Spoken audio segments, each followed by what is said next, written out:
Oi, gente, tudo bem com vocês? Comigo tá tudo ótimo.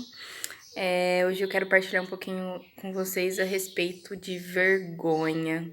Hoje Deus foi muito concreto comigo na minha oração diária e eu tô vivendo um tempo assim de descobertas, né, como vocês já sabem, e também de desconstrução, assim. Então, eu acredito que o canal vai passar por essa fase também junto comigo, porque o canal sou eu, não é mesmo? Então, assim, agora, a partir de agora, quem fala é a Ana Beatriz. E eu não quero mais ser uma referência, né? Porque antes eu falava de um local de referência, eu acho. E agora, eu tinha essa sensação, né? Mas agora eu quero ser só Ana Beatriz, sabe? Uma pessoa que pensa coisas e que se relaciona com Deus do jeito dela, né? Então é isso. E aí eu quero partilhar sobre vergonha, que foi o meu estudo bíblico hoje, foi sensacional. Eu acho que também eu vou começar a trazer só reflexões assim pra vocês, coisas que eu penso, né? Mas eu não sei. Vamos lá, então. Deus foi muito concreto comigo, porque eu tenho muita vergonha. Eu passei por esse período do meu casulo, foi um período que eu escondi muitas coisas das pessoas, né? Eu não me mostrava, eu era o que as pessoas queriam que eu fosse e ficava correspondendo, né, ao que elas desejavam que eu fosse. E isso não era de todo ruim, assim, porque eu aprendia muita coisa, né? E eu, sei lá, e eu correspondia ao anseio, assim. Foi um momento de muita informação, sabe? Eu lia muitas coisas, eu observava muitas pessoas, mas não de relação. E o momento que eu tô vivendo agora é mais de relação. Não sei se isso faz muito sentido na cabeça de vocês, espero que sim. E aí hoje Deus, ele me chamava atenção pra isso. Ele falava, por muito tempo eu tive vergonha de expor os meus pensamentos, de expor os meus sentimentos, porque eu não sabia o que a outra pessoa ia pensar e eu tinha. Às vezes não era nem vergonha também, às vezes era preguiça. Eu tinha preguiça de construir uma discussão, eu tava falando isso na terapia hoje, né? De às vezes falar alguma coisa e a pessoa não concordar, e aí eu criar algo assim que eu não queria criar. E aí eu descobri que o quê? Que eu posso falar minha opinião e posso falar, gente, tô com preguiça, né? Como Deus tem trabalhado comigo na honestidade. Ó, eu penso isso, mas só pra deixar claro mesmo, mas tudo bem que você pensa isso. Pra mim era muito difícil, né? Tipo, discordar das pessoas. E muitas vezes a gente ocupa espaços que a gente é muito diferente, né, das pessoas que ocupam esses mesmos espaços que a gente. E eu sempre me senti muito sozinha em alguns sentidos, né? E aí eu parei pra pensar que às vezes, com certeza, não às vezes, mas com certeza tem outras pessoas que pensam do jeito que eu penso, sentem o que eu sinto, mas também se sentem meio acuadas. Então eu nunca vou descobrir essas pessoas se eu não me expor, se eu não me expressar. E se expor não é tipo ficar vulnerável no sentido negativo da palavra, né? Mas é se expor com os limites e entender, né, a nossa humanidade, assim, né? Se expor com honestidade, é se expor, mas se preservando, né? Não sei se estou sendo clara. Hoje estou com dificuldade de pôr as coisas em palavras. Mas enfim, aí o meu estudo bíblico começa assim, tá? Em Eclesiástico 41. A sabedoria escondida e o tesouro invisível não serve para nada. E aí Deus já começa a me incomodar. Eu escrevo assim: muitas vezes tenho vergonha de expor os meus pensamentos, por medo de ser julgada e oprimida, inclusive com relação a Jesus. De que vale meu relacionamento com ele se eu escondo e não compartilho nossas construções com os outros? E até mesmo dentro da minha própria relação com Jesus, né? E aí segue assim o estudo bíblico. Mais vale o homem que esconde a sua insensatez do que o homem que esconde sua sabedoria. E aí Deus me chama a atenção nisso. Ele fala, caramba, aquela pessoa que às vezes ela vive com máscaras, assim, né? Porque assim, por muito tempo eu vivi escondendo tudo, né? As coisas boas e as coisas ruins. Só dando às pessoas o que elas queriam que eu desse. E aí Jesus me fala assim, que que tão ruim quanto aquela pessoa que só esconde as coisas negativas, né? Que a gente olha e fala, nossa, perfeita, mas não é perfeita. É a pessoa que esconde as coisas boas também. E muitas vezes eu me peguei, assim, escondendo a essência da Ana Beatriz, sabe? Com vergonha de Jesus, com vergonha das coisas que eu pensava, com vergonha, com medo de ser julgada, com medo de ser oprimida, né? E Deus não quer isso. E aí eu escrevi aqui que Deus me chama a deixar de me esconder nesse sentido de essência, né, da Ana Beatriz. E permitir que ele me encontre de uma maneira natural, né? E aí, como ele vem fazendo há um tempo, ele me chama a honestidade. Vou passar mais rápido porque tem coisa aqui, hein?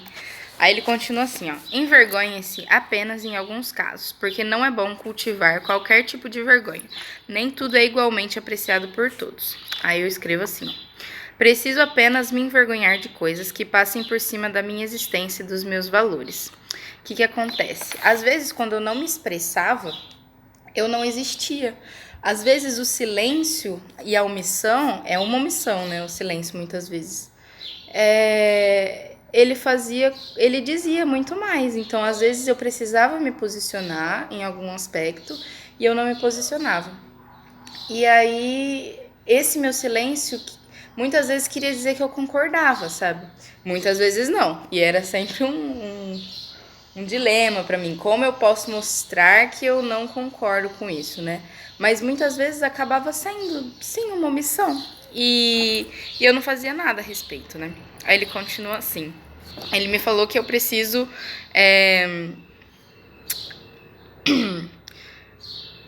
colocar como principal a minha existência e os meus valores, né? Quem é Ana Beatriz? E expor, assim, para as pessoas na honestidade. Aí ele colocar, devo me envergonhar de não dar o meu máximo, apenas isso. Então, muitas vezes eu me culpava por não estar correspondendo a algum amor de Deus, por não estar correspondendo coisas do reino, assim. E falava, mas eu não sou perfeita, eu não sou capaz, eu tinha vontade de desistir, acho que eu já falei em algum vídeo isso. E aí Deus me fala assim, não, mano, você só precisa dar o seu máximo, você não precisa se sentir culpado ou envergonhado de não conseguir alcançar algum objetivo. Você deu o seu máximo, então tá valendo. E aí eu continuo na leitura. E meu máximo é tudo o que não tira a minha dignidade e não ultrapassa os meus limites. Então, eu preciso conhecer quais são os meus limites, conhecer até que ponto eu existo e o que me faz deixar de existir, o que me faz eu me anular como pessoa e como filha de Deus, né? E entender até onde eu posso ir. E aí eu escrevi assim: é claro, dar abertura para Deus, ampliar os meus limites, mas ter coragem de me preservar. Então, assim, olha que loucura que eu vou falar para vocês. Se expor na honestidade, sempre ser honesto com seus sentimentos, com as outras pessoas, com Deus, é se esconder em Deus. Isso, para mim, foi o que mais ficou na minha oração hoje, né? E entender que eu, como humana, tenho que falar, bom, até aqui é o meu limite humano. Então, se ultrapassar isso, vai ser pela graça de Deus. Então, eu entrego nas mãos de Deus. Cheguei no meu limite, entrego nas mãos de Deus. Mas até chegar no meu limite, eu tenho que ir. E não chegar, como é que fala? Na psicologia, a gente fala assim, a ficar desgastado. Esqueci o termo agora. Esgotamento. Não pode esgotar, ficar esgotado. Que nem aquela pessoa que faz, até que ficou esgotado. Não, seu limite é um pouco antes do esgotamento. Então, você tá chegando no limite, você fala, Deus, estou chegando no meu limite. E a minha mãe fala muito isso. Estou chegando no meu limite. E aí entrega pra Deus, né? E aí eu escrevi assim, que essa última parte do versículo me chamou muita atenção, né? Nem tudo é igualmente apreciado por todos. Aí eu escrevi, como camaleão, nunca vou agradar a todos. Porque quando era criança, eu escutei uma história que tinha um camaleão que ele fala assim, bom dia todas as cores. Ele amava todas as cores. Aí ele encontrando os animais durante a história, e cada animal falava, oi camaleão, tudo bem? Nossa, você tá com essa cor aí? Essa cor é da hora, mas e se pôr verde? Aí ele punha verde. Aí ele encontrava outro animal. Ah, camaleão, verde é legal, mas e se pôr rosa? Aí punha rosa. E aí ele ia mudando. No final das contas ele falou, gente, mas que saco, eu vou escolher a minha cor, eu gosto dessa cor, eu vou usar essa cor.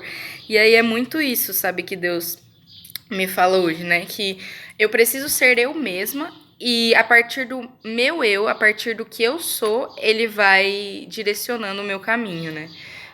Se eu não for eu mesma, se eu ficar só buscando agradar a todos, não vai fazer efeito nenhum. Que nem na minha profissão, eu tô vivendo uma angústia, como sempre, né? Porque eu gosto de várias coisas, mas eu não entendo exatamente o que eu quero fazer. Então, isso, Deus me fala que é uma falta de autoconhecimento da Ana Beatriz, sabe? De conhecer quem é ela, de conhecer os gostos dela, para depois escolher. E às vezes a gente vai fazendo isso na vida, né? Vai vendo as oportunidades, vai se encantando, mas não pensando no que diz da gente. A gente vai querendo as coisas, que nem eu disse ontem, que a gente quer, não as coisas que a gente precisa, né? E eu achei muito legal, porque sendo a minha melhor versão, eu sou a melhor versão pro outro, né? E aí ele vai falar de várias coisas que eu devo me envergonhar e várias coisas que eu não devo me envergonhar. E aí eu destaquei alguns pontos que eu vou falar pra vocês. Mas tem muitos, vão ler que é muito legal. Eclesiástico 41. Aí, dos que eu devo me envergonhar, eu separei dois. O primeiro é ser desdenhoso ao receber ou dar alguma coisa. E eu sou muito assim, sabe? Muitas vezes eu não sou grata pelas minhas coisas. E Deus tem me chamado muita atenção, sabe? Eu sempre fico querendo outras coisas, que é a questão da gula do banquete, que eu já falei pra vocês também. E aí eu não consigo dar valor. Então Deus me fala: se envergonha disso, se envergonha e passe a dar valor nessas pequenas coisas. Aí ele também falou assim: me envergonhar de ficar em silêncio diante de quem o cumprimento. E é o negócio da omissão, né? Muitas vezes, no meu dia a dia, assim, eu não olho para as pessoas, sabe? Eu tenho vivido uma fase de que Deus me desperta a olhar para as pessoas, a viver os relacionamentos no meu cotidiano. E eu percebi que eu não olho para as pessoas, às vezes eu sou omissa. E a gente precisa dessa coragem de ir e olhar para o outro, né? Dessa coragem de porque às vezes eu tenho vergonha, essa é a palavra mesmo. Eu tenho vergonha de falar, oi, tá tudo bem, sabe? Eu acho que, sei lá, tenho medo de levar um esporro de alguém, assim. E daí se levar esporro, sabe? Oi, eu posso te ajudar em alguma coisa? Oi, tenha um bom dia, sabe? Essas coisas pequenas. E isso não é. Isso é ser omissão, é ser omisso quando a gente não faz. Deus falava no meu coração. Aí eu escrevi. Não ter vergonha de me expor, de me relacionar, não ser omissa nas minhas relações. E aí as que eu quero destacar de não se envergonhar, né? A primeira, tá escrito, de ter muito ou pouco. E aí aqui eu quero relatar, fazer uma partilha mesmo, né? Que a gente se orgulha de quem a gente é, da nossa identidade, né? De onde a gente nasceu, das pessoas com quem a gente conviveu, quem formou a gente, da nossa família. Porque vocês vão rir, vocês vão falar, ai, white people problems, mas tô nem aí. Mas eu sempre, a minha família tem uma condição estável, né? A gente é classe média alta. E desde criança, eu sempre senti um impacto, assim, social, porque eu sou muito crítica. E eu entendia, mas sem conseguir nomear, o quanto que a minha família, ela tinha privilégios, o quanto eu tinha privilégios, né? Socialmente falando, eu tinha uma escola, eu tinha várias coisas que outras crianças não tinham. Óbvio que meus pais trabalhavam para isso, não tô tirando o esforço dele, mas entenda que não é um mérito isso, né? É óbvio que os meus pais davam duro, né? Mas assim, não devia ser assim. A gente não devia ter que. Meus pais não deviam ter que perder a vida, como a minha mãe, por exemplo, ia trabalhar longe em São Paulo, me deixava aqui para me sustentar, sabe? Não deveria ser assim. Porque a gente deveria ter a dignidade de um trabalho honesto, de um trabalho que desse a carga horária pra gente curtir as relações, porque o sentido da vida é as relações. Mas eu entendia que muitas pessoas, assim, não tinham uma cama, não tinha comida, não tinha as mesmas oportunidades de estudo que eu tinha, o quanto eu era privilegiada, o fato de eu ser branca, né, o quanto que uma sociedade racista, isso mudava, isso me dava, tipo, um degrauzinho a mais de poder, né. E aí eu me sentia muito mal, assim. E aí Deus falou assim: não se envergonhe de quem você é. E eu entendi que eu preciso tomar posse disso. Não porque eu mereço, mas porque me foi dada essa condição. Eu nasci nessa condição por algum motivo. E a partir dessa minha condição, eu posso usar tudo isso pro bem dos outros, sabe? Pra fazer com que os outros sejam protagonistas das histórias deles. Então eu posso pegar todo esse bem que os meus pais me dão, sabe? E não só materialmente falando, mas toda a minha herança espiritual, de valores, sabe? De cultura, tudo que eu vivi e que me fazem ser Ana Beatriz e posso reverter para o mundo, né? Porque o legado que a gente deixa perpassa por nós, perpassa pela nossa identidade de ser humano, né? Então Deus me disse hoje, para de se envergonhar de quem você é, porque eu tinha muito, eu falava, ai, mas nossa, eu tenho isso, fulano não tem. Então faça com que ele tenha, sabe? Faça com que ele tenha acesso às coisas que você tem. Você fez um curso da hora, mano. Mano, leva para aquelas pessoas que você sabe que precisa, sabe? Ai, você tá fazendo sei lá, teve uma experiência da hora, partilha com seu irmão. Dá de comer para as pessoas que estão perto de você, sabe? Porque na matemática do reino vai ter uma música do Morada que fala assim, que na matemática do reino o menos é mais, assim. Quanto mais a gente dá pro outro, mais a gente tem, né? Tipo, quanto menos, porque quando você dá uma coisa, você fica com menos, teoricamente. Mas quanto mais você dá, mais você tem. E de fato isso é verdade. Deixa as coisas irem. Ah, mas se eu compartilhar isso com as pessoas, eles vão passar na minha frente. Deixa passar na sua frente. Faça as pessoas voarem. Faça as pessoas serem protagonistas, sabe? Quem são os santos? Os santos, eles são pessoas pequenas que fizeram as pessoas serem protagonistas, doaram a vida pelo outro, né? Enfim. E eu gosto muito do conceito de santidade que fala dessa coisa de dar o seu máximo, né? De não de uma pessoa perfeita, mas de uma pessoa que dá o que ela tem com toda a entrega que ela tem, né? E outra coisa que me chamou muita atenção aqui foi corrigir os filhos com severidade. Pare de se envergonhar de corrigir. Quando eu digo corrigir, eu não digo assim, vai lá, corrige a pessoa e ela tem que fazer o que você falar. Não. É você não ser omisso outra vez e você dizer, olha, eu enxergo a situação desse jeito. Essa é a minha visão, é como eu entendo a situação. O que você quer fazer, você que faça. Tô falando nesse sentido porque por muitas vezes nesse tempo de casulo que eu tive, eu achava que eu tinha amigos e eu achava que a amizade era só você estar junto com a pessoa, apoiando ela, sabe? E eu demorei muito pra entender que a amizade é também você repreender a pessoa, você dizer, olha, fulano, não está legal o que você tá fazendo. Eu não entendo desse jeito. Aí o que a pessoa quiser fazer, que ela que faça, sabe? E assim, é decisão da pessoa. Eu tava na missa, tocando do Ministério Rá, tocando com ela, com as meninas. E aí a Isa começou a tossir muito, aí a Alice deu um house pra ela. E tava chegando na hora de comungar. E aí eu pensei comigo, nossa, a Isa não pode chupar house porque ela vai comungar, a gente tem que estar em jejum, né? Aí eu pensei, eu não vou falar, né? Tipo, eu vou ser a chata. Aí eu falei, não, vou falar sim. Aí eu falei, agora, se ela tivesse outras escolhas, tipo, eu chupo house e tá tudo bem pra mim, ok, não é problema meu, mas eu preciso me posicionar com os meus amigos, para que quando aconteçam situações, eles saibam do meu posicionamento, eles saibam, é isso que muitas vezes é ser referência, é não ser uma pessoa perfeita que acerta tudo, mas ser uma pessoa honesta, que tá lá, que assim, dizer pro seu amigo que você se importa com ele, sabe? E mostrar pra ele que o que você fala é o que você faria, sabe? Que é uma coisa pessoal mesmo. Isso me chamava muita atenção. Deixa eu ver o que eu escrevi, deixa eu ler. Devo corrigir fraternalmente meus irmãos e estar aberta ao diálogo com eles. Não dizer nada é ser omissa comigo e com quem eu amo. E assim, muitas vezes, quando a gente diz, a gente também tem que estar disposto e aberto para o diálogo. Ou então falar, tô com preguiça, não quero discutir isso, mas essa é a minha opinião. Mas assim, ser honesto com eles, né?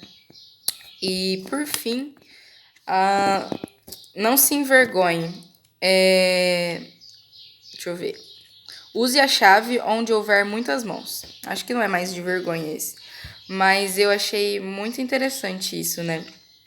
Porque eu tô vivendo um tempo também que tem muitas vozes falando na minha cabeça, esquizofrênica, não.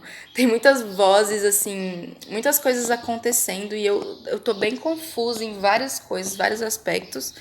E Deus me chama, né? Tipo, olha, escuta a minha voz, eu sou bom pastor, escuta a minha voz.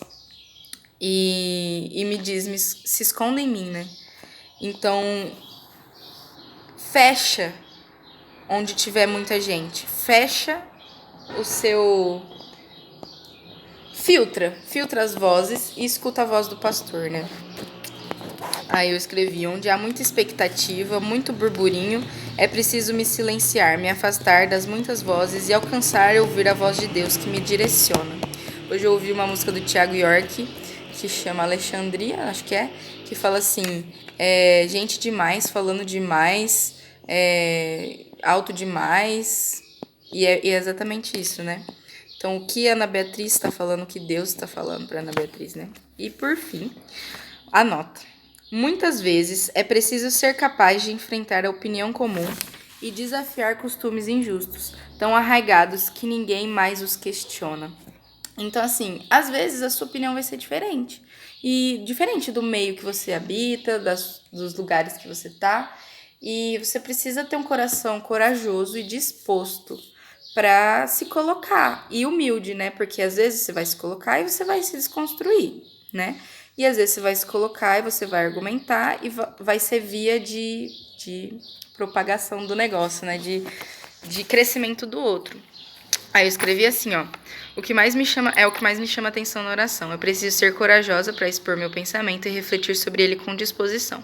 O posicionamento e engajamento político vem desse colocar-se, mesmo que eu seja uma em 1 milhão. Antes eu tinha muito medo de me questionar, mudar de opinião, mas agora não mais, porque eu preciso crescer e não me esconder em crenças porque sim. Porque sim não é resposta. Então eu preciso desse movimento de estar disponível, ser corajosa e ser humilde para eu mudar e desconstruir as coisas que são pensamentos retrógrados, que só me param, né? E aí, no outro sentido, quando nós de se engajar politicamente, né? Hoje eu assisti uma palestra da minha professora de sistêmica, e que é uma abordagem da psicologia, e ela passou um vídeo muito interessante. Era assim: uma borboleta entrou num jardim e acionou um alarme, e aí esse alarme fez um carro da polícia passar, e ia acontecendo várias coisas a partir da borboletinha, né? Eu achei muito interessante isso. Ela queria dizer isso porque essa abordagem, a sistêmica, ela vê o todo, né? Ela olha para o indivíduo como uma pessoa presente dentro de um monte de relações. Então, para eu tratar o indivíduo, eu tenho que tratar todas as relações do sistema onde ele está envolvido, o que é muito polêmico também, se você for refletir, né? Como vai tratar o sistema, né? Mas, enfim, é muito denso isso. Enfim, tem vários graus, né? Tem, por exemplo, o indivíduo, aí depois tem a família próxima, e depois tem a outra família nuclear, família próxima, e depois vai abrindo, né, para a sociedade. Aí eu achei muito interessante porque a primeira coisa que aconteceu no vídeo foi a borboletinha. A borboletinha tava voando e aí ela disparou o alarme. E achei isso muito metafórico. Deus falou muito comigo porque ele me deu a visualização da borboleta, e esse ano é o ano da borboleta, né? E aí ele falou assim: você é a borboletinha. Então, todos nós que somos discípulos de Deus, filhos de Deus, somos essa borboletinha, né? Que nós fazemos com uma atitudezinha nossa de voar pelo jardim, pela casa, faz disparar o alarme e vai, até cair, tá caindo, a última cena era cair num barco no telhado de uma casa. E aí eu escrevi assim: Deus dispara o alarme de um carro, a borboletinha dispara o alarme de um carro que gera acontecimentos gigantes. Deus precisa que eu seja essa borboletinha no reino dele. Então, quais são os detalhes do meu dia a dia que eu tô sendo borboletinha para que aconteçam coisas gigantes, né? Que a gente não vê. Então é isso, gente, que eu queria deixar para vocês. A mensagem hoje é: não tenham vergonha de ser vocês mesmos. Acho que eu esqueci uma coisa muito legal aqui. Eu tinha muita vergonha de Jesus. Nossa, isso era o centro, como eu não falei isso. Por muito tempo, eu tive muita vergonha de Jesus, né? E de dizer assim: nossa, eu creio em Jesus, né? Eu tenho essas perspectivas, porque nós sofremos muita perseguição às vezes, né? E hoje eu não tenho mais essa vergonha. Eu tô trabalhando nessa vergonha, né? E não tenha vergonha de ser quem você é, sabe?